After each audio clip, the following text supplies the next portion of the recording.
लंबोदरं परमसुन्दरमेकदन्तं रक्ताम्बरं त्रिनयनं परमं पवित्रम् उद्धद्दिवाकरनिभोज्ज्वलकान्तिकान्तं विघ्नेश्वरं सकलविघ्नहरं नमामि। नमः परमहंसास्वादितचरणकमलचिन्मकरन्दाय भक्तजनमानसनिवासाय श्रीरामचन्द्राय कृष्णत्वदीयपदपङ्कजपञ्जरान्ते अद्यैव मे विशतु मानसराजहंसः प्राणप्रयाणसमये कफवातपित्तैः कण्ठावरोधनविधौ स्मरणं कुतस्ते ध्याये नित्यं महेशं रजतगिरिनिभं चारुचन्द्रावतंसं रत्नाकल्पोज्ज्वलाङ्गं परशुमृगवराभीतिहस्तं प्रसन्नं पदमासीनं समन्तस्तुतममरगणैर्व्राघ्रकृत्यं वसानं विश्वाद्यं विश्वबीजं निखिलभयहरं पञ्चवक्त्रं त्रिनेत्रं करचरणकृतं वा कायजं कर्मजं वा श्रवणनयनजं वा मानसं वापराधं विहितमविहितं वा सर्वमेतत्क्षमस्व। जय जय करुणाब्धे श्रीमहादेव शम्भो। श्रीलक्ष्मीनाथसमारम्भां नाथयामुनिमध्यमाम् अस्मदाचार्यपर्यन्तां वन्दे श्रीगुरुपरम्पराम्।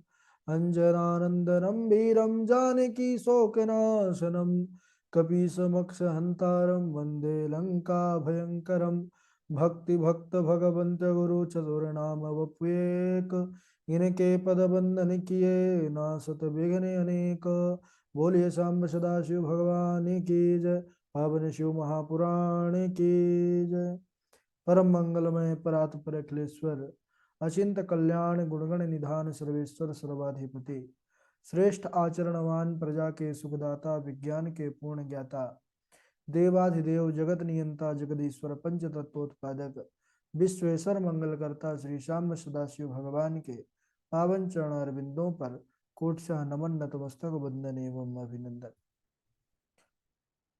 पराम्बा भगवती जगदीश्वरी शंकर शिव प्राणवल्लभा जगत जननी माँ जगदम्बा माता पार्वती जी के पावन चरणारविंदों पर कोटशा प्रणति। शिव शंभु का यह पावन शब्द में विग्रह शिव महापुराण को कोटि कोटि प्रणाम। समस्त भूतादिक सिया राम में सब जग जानी करहु प्रणाम जोरि जुग पानी। हम सबका परमो सौभाग्य की यह शिव कथा मंदाकिनी पर नित्य प्रति अवगाहन करने का सुंदर लाभ प्राप्त कर रहे हैं। पावन यह शिव जी के द्वारा गाया हुआ शास्त्र शिव महापुराण, जिसके अभी हम सब महिमा को श्रवण कर रहे थे और महिमा से अब पहली संहिता जो विश्वेश्वर संहिता कही गई है उसमें प्रवेश ही किए कल के दिवस। देखिए, यह पावन जो शिव महापुराण है क्या है, बोले कि ये वेदों से इतर नहीं है। यद्यपि वेदों का सारभूत है, वेदांत सार सर्वस्वम पुराणम चैवम उत्तमम सर्वौ घोघौद्धार करम परत्र परमार्थदम। सबका उद्धार करने वाला पावन है शिव शास्त्र, जो वेदांत का सार स्वरूप है। जो भी इसका कीर्तन करेगा, श्रवण करेगा, कहते हैं वह निश्चित ही उसका उद्धार हो जाएगा। जो कोई शिव महापुराण के कहे अनुसार आचरण करता है तो यहाँ पर हमने पाया कि दिने दिने अश्वमेधस्य फलम प्राप्नोत्य संशयम। वह प्रत्येक दिन में चलने पर अश्वमेघ यज्ञ फलों का प्राप्ति करता है, इसमें कोई संशय नहीं है। अच्छा, सूत जी महाराज सौनकादि ऋषियों से कहते हैं कि हे ऋषियों, यह कलिकाल के जो प्रभाव है ना, यह कली रूपी जो पाप हैं वह तभी तक रहेंगे। अरे तावत कली महोत पापा संचरिष्यन्ते निर्भया यावत् शिव पुराणम ही नोदेष्यति जगत्यहो। यानी जब तक यह शिव महापुराण का उदय नहीं होगा, यानी जीवों के हृदय में उदय होना। जब इसका आयोजन होता है, जब इसका हम पठन करते हैं, श्रवण करते हैं, इसको सुनते हैं, तब फिर कहते हैं कलयुग के जो महान उत्पात हैं वह दूर भाग जाते हैं, आस पास भी नहीं विचरण करते हैं। कहे कि जब तक ही यह उत्पात होंगे, जब तक शिव महापुराण का जगत में उदय नहीं हुआ है। और इसके पाठ की महिमा तब और बढ़ जाती है जब हम शिव भगवान के सम्मुख उनका जो ज्योतिर्लिंग है, उनका जो स्वरूप है, जैसे भैरव प्रतिमा के सामने जो इसका 3 बार पारायण कर लेता है, उसके सभी मनोरथ पूर्ण हो जाते हैं, सिद्ध हो जाते हैं। कोई भी कामना मन में ले लीजिए और 3 बार इसका आद्योपांत पारायण भैरव प्रतिमा के सामने कर दीजिए, तो यह शिव महापुराण के वाक्य हैं कि समस्त मनोकामनाओं को यह पूर्ण करने वाला पावन पुराण है। शिव महापुराण में 24,000 श्लोक हैं, 24,000 श्लोकों की पावन संहिता है। 7 संहिताओं का वर्णन है। विद्वेषर संहिता पहला, जिस पर हम सब प्रवेश किए, रुद्र, फिर दूसरा है रुद्र संहिता, तीसरा है शतरुद्र, चौथा श्री कोटि रुद्र, पांचवा श्री उमा संहिता, छठवां कैलाश संहिता और सातवां जो है वायवी संहिता कही गई। तो जो भी श्रद्धा पूर्वक इन सप्त संहिताओं से युक्त शिव महापुराण को आदर पूर्वक, श्रद्धा पूर्वक श्रवण करेगा, मनन करेगा, वह तो जीवन मुक्त हो जाएगा सज्जनों। सूत जी महाराज इसकी महत्वता को बता रहे हैं कि हे ऋषियों, अब आप लोग वही परम दुर्लभ पावन शिव महापुराण की कथा को श्रवण करें, जिसमें भक्ति, ज्ञान, वैराग्य तीनों का ही वर्णन किया गया है। हे ऋषियों, पूर्व काल में जब कल्पों का क्षय होता गया, यानी कल्पों का आवागमन, गमनागमन, गमन और आगमन, क्योंकि यह धरा, यह जगत कब से है इसका कोई प्रमाण नहीं है, क्योंकि भगवान नारायण कब से हैं कहा नहीं जा सकता। ऐसे ही वह जगत कितने बार, अभी हम सब तो कली युग में ही ना जाने कितने जन्म ले चुके होंगे, और इस कलयुग जैसे कई युग, हजार सहस्त्र युग पर्यंत, 1000 युगों का जो है ब्रह्मा जी का दिन होता है। कई ब्रह्मा समाप्त हो जाते हैं, तब जाकर के सृष्टि कल्प बदलता है, और कल्प न जाने कितने कल्प होते हैं। तो इसका अभी वर्णन आएगा शिव महापुराण में। तो फिर महाराज वहां पर फिर मैथ काम नहीं करती है, गणित काम नहीं करती है। इसीलिए कहते हैं यह परमात्मा जो है, उनका सृष्टि केवल उन्हीं के ऊपर छोड़ दिया जाए। बस हम सब गणना कर सकते हैं इतने करोड़ साल, इतने वर्ष साल, लेकिन कोई पुष्टि नहीं मिलती है। तो ऐसे ही कहते हैं कि पूर्व काल में कई कल्पों के क्षय होने के बाद षटकुलीन, 6 जो है कर्मों को करने वाले ऋषियों ने एक विषय का निर्णय करने के लिए एक विषय में मतभेद उत्पन्न हुआ कि सबसे सार वस्तु क्या है, यानी सबसे श्रेष्ठ कौन है, परम तत्व क्या है। इस विषय को लेकर के 6 लोग 6 प्रकार की बातें करने लगे। अच्छा, यह सब शंभू की लीला से हो रहा है, क्योंकि जब शंभू एक अनुपम लीला करने के लिए जा रहे हैं, तो उन ऋषियों के, मुनियों के मन में जब मतभेद हुआ, तो वह सब इसका निर्णय करने के लिए निर्णायक ब्रह्मा जी के पास पहुंचे कि यही निर्णय करे। और ब्रह्मा जी के पास उन्होंने सारी बात रखा। तो ब्रह्मा जी कहने लगे, एस देवो महादेव सर्वज्ञा जगदीश्वर,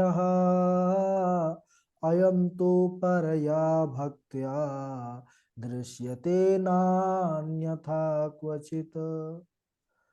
बोले कि जो सबसे पूर्व उत्पन्न हुआ, जिसमें मन वाणी का कोई गति नहीं है, जो सर्वज्ञ है, स्वयं प्रकाश है, अनंत है, गुणों से परे है, और जो भक्ति से ही सब पर कृपा करने वाला है।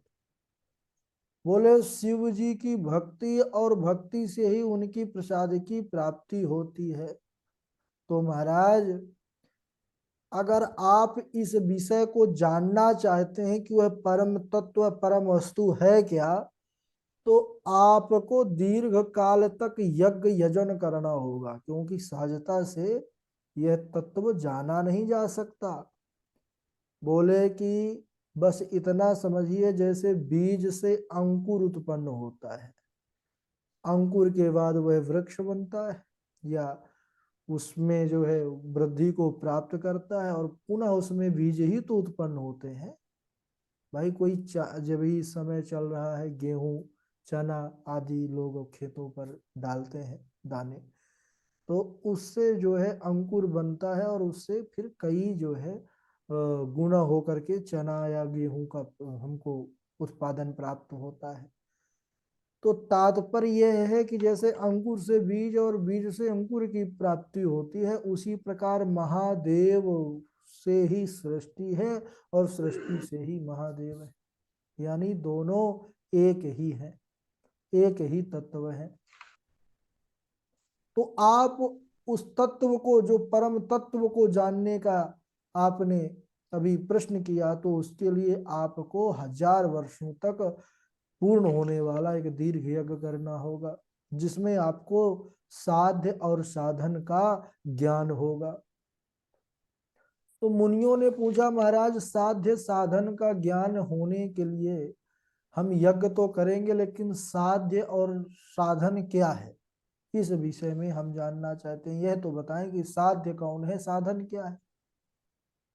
तो ब्रह्मा जी ने कहा कि साध्यम शिव पदम प्राप्ति, साधनम तस्य सेवनम, साधकस्तत्प्रसादाद्यो नित्यादि फल निष्प्रिय।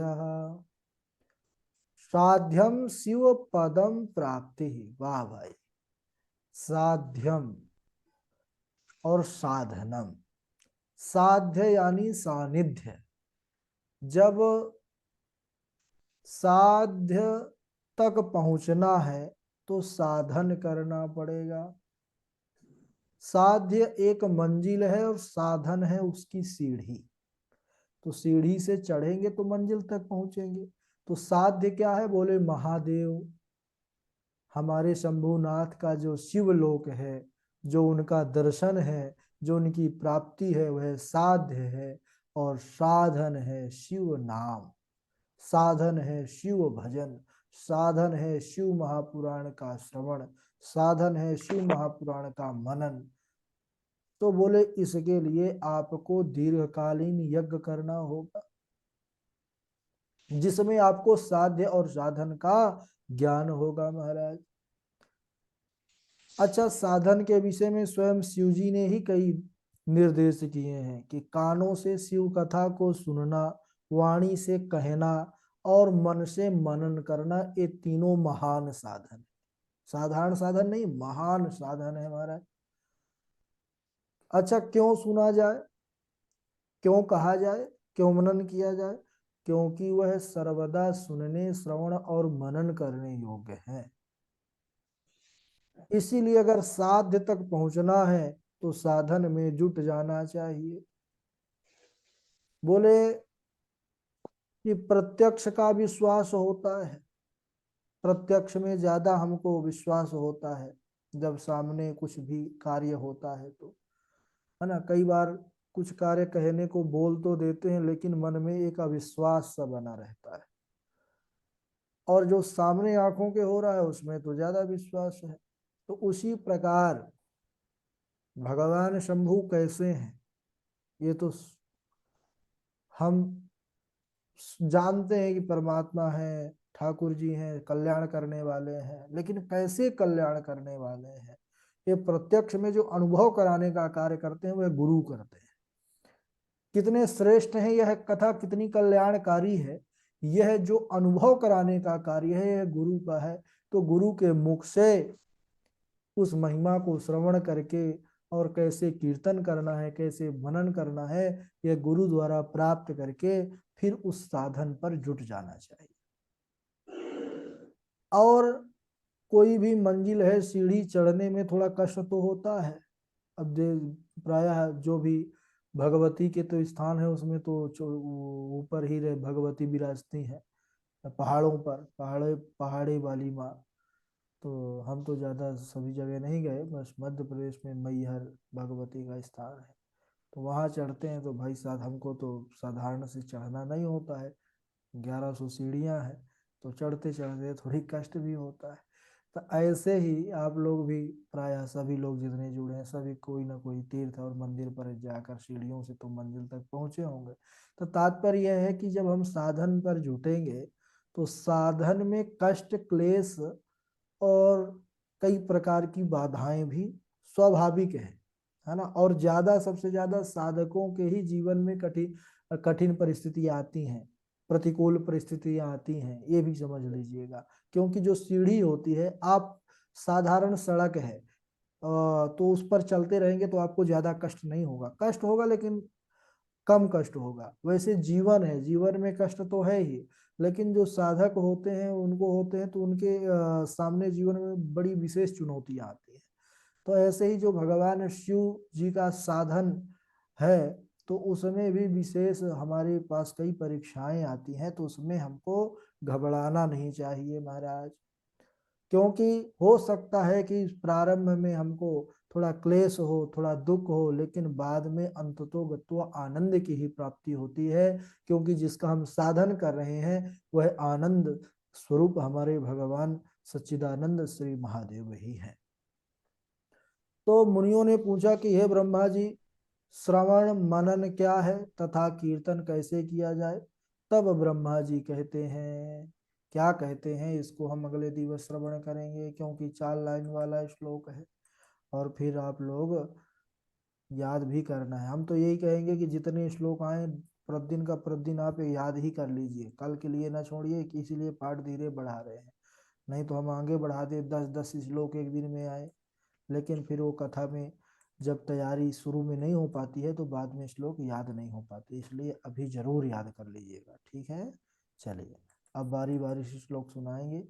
सबसे पहले श्लोक परशुराम जी, फिर विशाल जी, पावनी जी, उनके बाद हमारे हमारे डॉक्टर साहब नहीं जुड़े क्या आज? नहीं जुड़े भाई।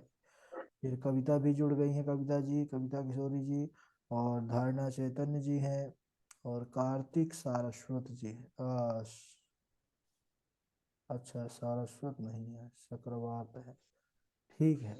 चलिए परशुराम जी सुनाइए। राधे राधे। हाँ। असम्प्रणम्यं भक्तारं कथां शृण्वन्ति ये नराः भुक्त्वा ते नरकान् सर्वान् भवन्त्यर्जुनपादपाः। हाँ, ततः काका धर्म भवन्ति ही, ये होगा।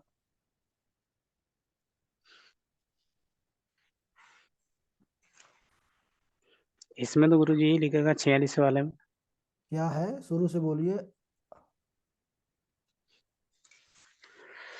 असम्यक् प्रणम्यं भक्तारं कथां शृण्वन्ति ये नराः भुक्त्वा ते नरकान् सर्वान् भवन्त्यर्जुनपादपाः। अच्छा अच्छा, ठीक है। और धर्मक्षेत्रे महाक्षेत्रे गङ्गाकालिन्दिसङ्गमे प्रयागे परमे पुण्य ब्रह्मलोकस्य वर्त्मनि। ठीक है। एतेषां नष्टबुद्धिनां स्वधर्मं त्यागशीलिनां परलोके पिहलोके कथं सुतं गतिर्भवेत्। साधुपुष्टं साधवो वस्त्रैलोक्यहितकारकं गुरुं स्मृतां भवत्स्नेहात् वक्षे तच्छृणुदादरात्।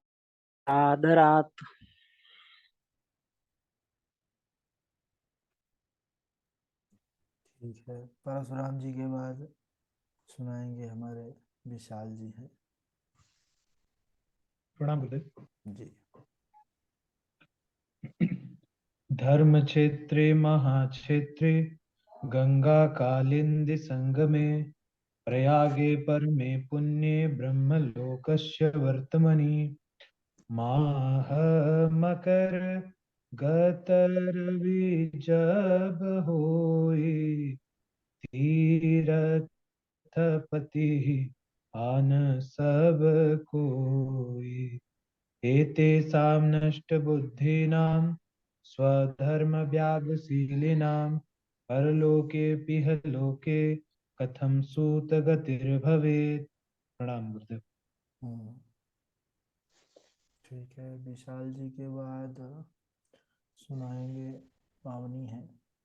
जी गुरुजी। हम्म, असम्प्रणव्य वक्तारं कथां शृण्वन्ति ये नरा भुक्त्वा ते नरकान् सर्वान् तथा काका भवन्ति हि धर्मक्षेत्रे महाक्षेत्रे गङ्गाकालिन्दी संगमे प्रयागे परमे पुण्ये ब्रह्मलोकस्य वर्त्मनि माघ मकरे गत रवि जब होई तीरथ पति आन सब कोई एतेषां नष्ट बुद्धीनां स्वधर्म त्यागशीलिनां परलोके पीहलोके कथं सूत गतिर्भवेत् साधु पृष्ठं साधवो वस त्रैलोक्यहितकारकं गुरु स्मृत्वा भवत् स्नेहात् वक्षे तच्छनुतादरात्। राधे राधे गुरुजी। प्रियम जी।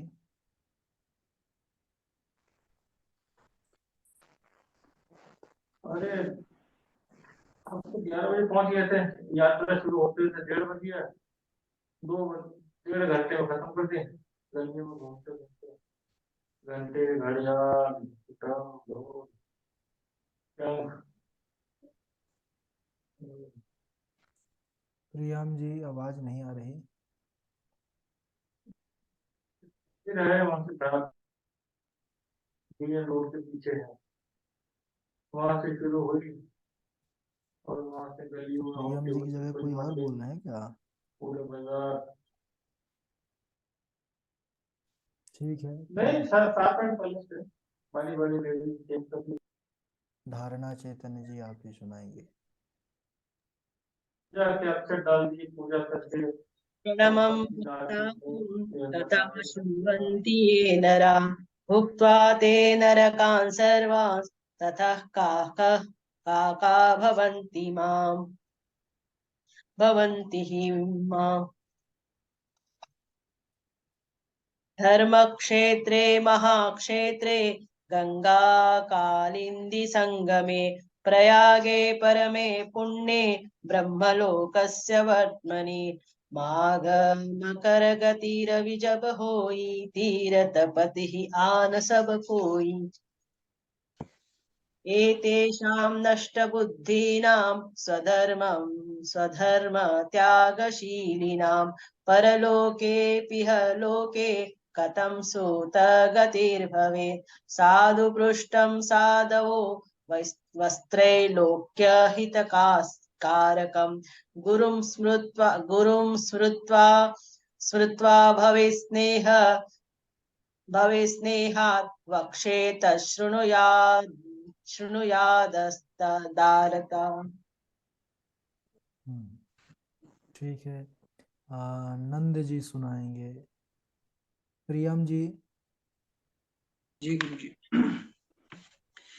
असम प्राणम वक्तारम कथां शृण्वन्ति ये नरा भुक्त्वा ते नरकान् सर्वास् तथा काका भवन्ति श्रुतौ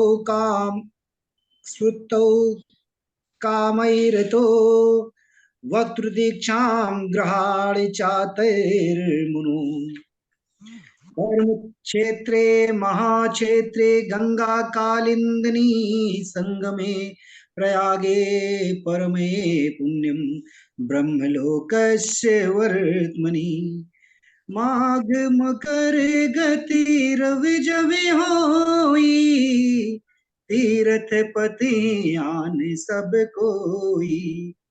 एतेषां नष्ट बुद्धीनां सर्वधर्म त्यागशीलिनां, परलोके पीह लोके कथं सूत गतिर्भवेत्। साधु पुष्टं साधवो वस्त्रैत्रैलोक्य हितकारकं, गुरुं स्मृत्वा भवत्स्नेहात् वक्षयेत् तच्छृणुतादरात्। नमः पार्वती पति। ठीक है प्रियम जी, एक बार देख कुछ उपकरण लगा करके रखें क्या, आपकी आवाज नहीं आ पा रही। ब्लूटूथ ईयरफोन हो तो हटा दीजिए। और नहीं, एक बार लिफ्ट होइए तुरंत जुड़िए दोबारा तो हो जाएगा। और कविता जी, कविता किशोरी जी, प्रणाम गुरुजी, राधे राधे। राधे राधे।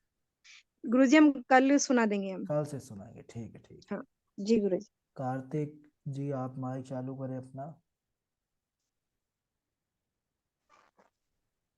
हाँ गुरुजी, मैं तो नया स्टूडेंट हूँ, आज ही जुड़ा हूँ हाँ आपसे। हाँ ठीक है, लेकिन कोई ध्यान तो सुना दीजिए प्रभु का। कोई याद होकर पूर्व गौरम तमेव माता।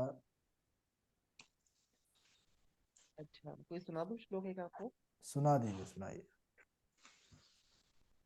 कृष्णाय वासुदेवाय हरये परमात्मने प्रणतक्लेशनाशाय गोविंदाय नमो नमः। ठीक है, बहुत बढ़िया। अच्छा श्लोक आपने सुनाया है शुद्ध। प्रियाम जी अभी भी आवाज नहीं आ रही? नहीं आ रही, यानी हमारी आ रही है, आपकी नहीं आ रही। गुरुजी शुल्क मैं कल सुबह जमा कर दूंगा आपको, है ठीक ना? है ठीक है ठीक, कोई बात। राधे प्रियम जी आज हो सकता है कोई हो जाता है कभी कभी परेशानी, नेटवर्क आदि तो सही दिख रहा है क्योंकि बढ़िया ज्वाइनिंग तो ठीक है, लेकिन चलिए आप लिख रही हैं ऑडियो में प्रॉब्लम आ रहा है, ठीक है ठीक है, कोई बात नहीं। अच्छा आज वक्तव्य नंद किशोर जी करेंगे या पावनी करेंगी? गुरुजी परशुराम भैया जी ने कहा था कल उनको करना था, पर धारणा दीदी जी को करना था कल, तो उनका हो गया था। अच्छा अच्छा अच्छा, ठीक है। मैं परशुराम जी, आपको गुरुजी का अगर कल नंदकिशोर भैया करना चाहे, नहीं तो कल मैं करने का प्रयास करूंगी। मेरा मुंह का छाला अब ठीक हो रहा है धीरे धीरे, तो काफी ठीक हो गया है। मैं कल अच्छा परसों में कर दूंगी गुरुजी। ठीक। परशुराम जी तैयार हैं हमारे? जी गुरु जी। तो कल मैं कर दूंगा, कल मैं करूंगा गुरुजी। चलिए परशुराम जी आज कल नंद जी, हम अभी बता दे रहे हैं, तैयार हो जाइएगा। परशुराम जी आज कल नंद जी, उनके बाद फिर पावनी है, पावनी जी के बाद हमारे पंडित राजेश शर्मा जी, फिर उनके बाद कविता जी हैं, पुनः कविता जी के बाद प्रियम जी हो गई, फिर धारणा जी पुनः। ठीक है, तो थोड़ा सा अब तैयार रहिएगा। चलिए परशुराम जी, हम अब आपका स्वागत